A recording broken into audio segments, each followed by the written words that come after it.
Suasana di Pulau Aceh. Suasana di Pulau Aceh itu adem, segar. Jika para tamu-tamu mau ingin ke Pulau Aceh, datanglah. Ya. Menikmati para suasana pinggir lautnya sangat bagus, udara, ada penyu dan ada yang lain-lain lah.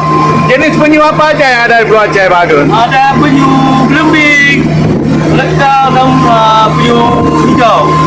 Jadi Pak Adun dah berapa kali ke Pulau Aceh? Saya dari 98 saya pergi. 98. 50 kali. 50 kali? Lebih kurang.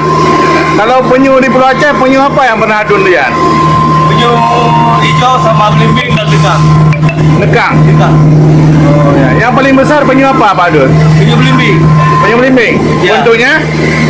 Dia bentuknya kayak buah belembing. Oh, kayak buah belimbing itu ya? Warna hitam. Aceh boleh main sago. Kalau bahasa Aceh, mau lebih sago.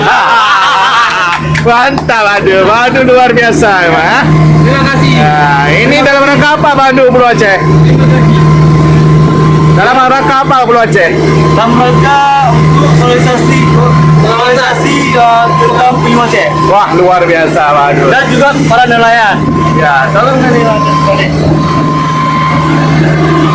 Kalau saya Pak Adun dalam rangka pengawasan ke Pulau Aceh.